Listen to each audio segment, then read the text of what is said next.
I thank my colleagues who've come before the Senate on this critical issue of our ability to extend the unemployment insurance, and to ask our Republican colleagues not to block our efforts and allow us to bring this bill up and do it quickly to help the families who are suffering in every one of our states.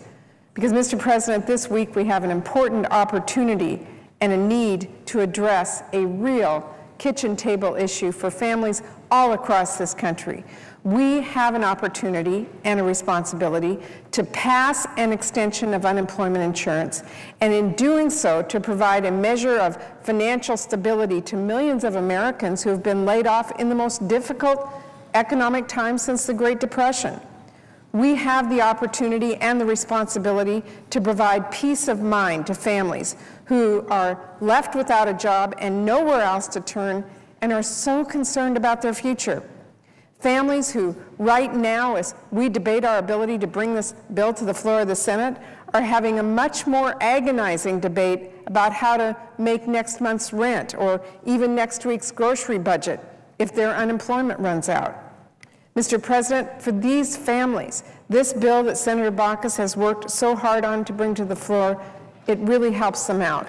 What this bill does is it extends the unemployment to laid-off workers in states that have been hardest hit by job losses by 6 weeks, and it provides every single unemployed worker who's exhausted his or her benefits, regardless of the state they live in, an additional 14 weeks of support.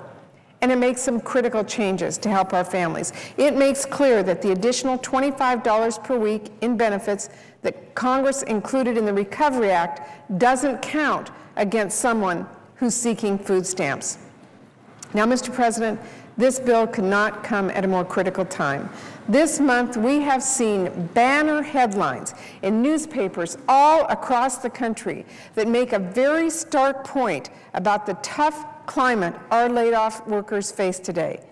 In my home state of Washington, unemployment has now risen to 9.3%. And Mr. President, that number alone doesn't really illustrate the need to provide immediate relief. Even with the robust recovery program that has saved and created jobs throughout my state, our workers are feeling the very sharp effects of this recession. Since this recession began in December of 2007, there have been over 145,000 jobs lost in my state. That means 1 in 20 jobs in Washington state have been lost. And these unemployed workers are searching for an average of 6.5 months before they find a job. Now, while those statistics clearly point out the need for this legislation, the stories behind these statistics provide even more of a call to action.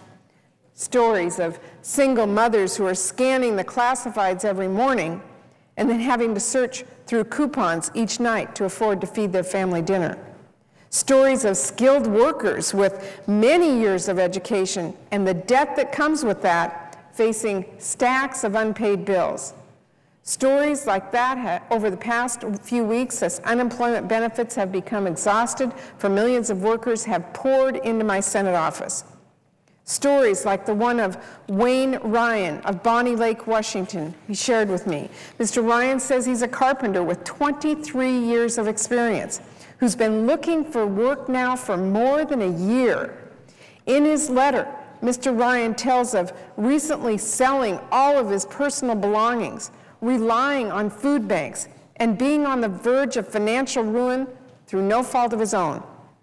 He wrote me to ask for another emergency unemployment extension just to keep his head above water.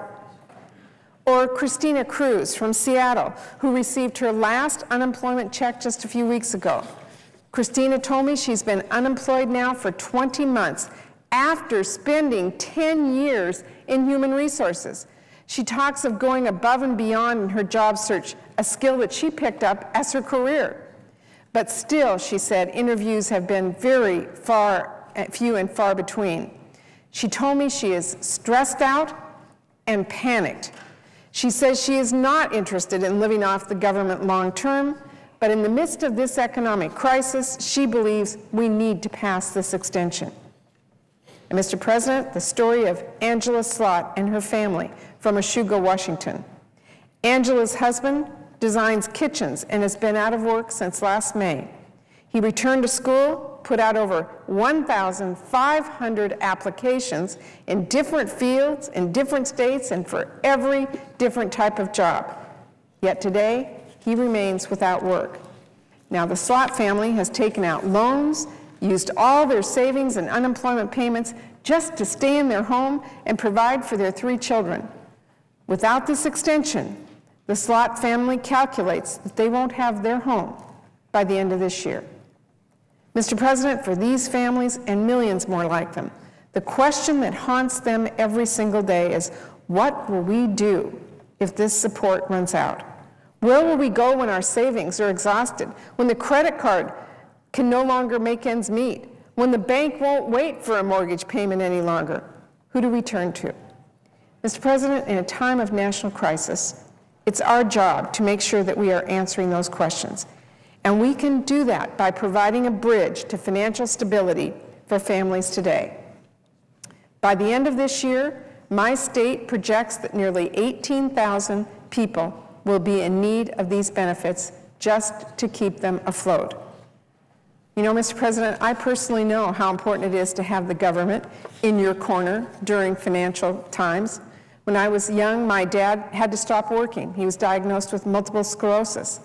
That left my mom at home to support and raise 7 kids, as she also took care of my dad. It was a very difficult time for my family, and we made a lot of sacrifices to get by. But you know what? Our country was there for us. Through food stamps, VA benefits for my dad, student loans, my family made it through those tough times, and I'm here today. And that's why I believe strongly that we need to be there now for the millions of Americans who are struggling today. We can't sit here on the sidelines. Doing so would only compound the problems that we already face. More families pushed into bankruptcy, more families who will have foreclosures happen to them, more people will lose their health care, and less progress will be made on this important road to financial recovery. We cannot sit by as working families are pushed to the brink by a financial crisis that they didn't create, but they are still paying for. Mr. President, Angela Slott ended her letter to me by saying that she felt that families like hers, families that are just scraping by, are, quote, falling off the radar. This unemployment extension bill is our opportunity to prove to her and many others that's not the case. We haven't forgotten them. We know they're out there.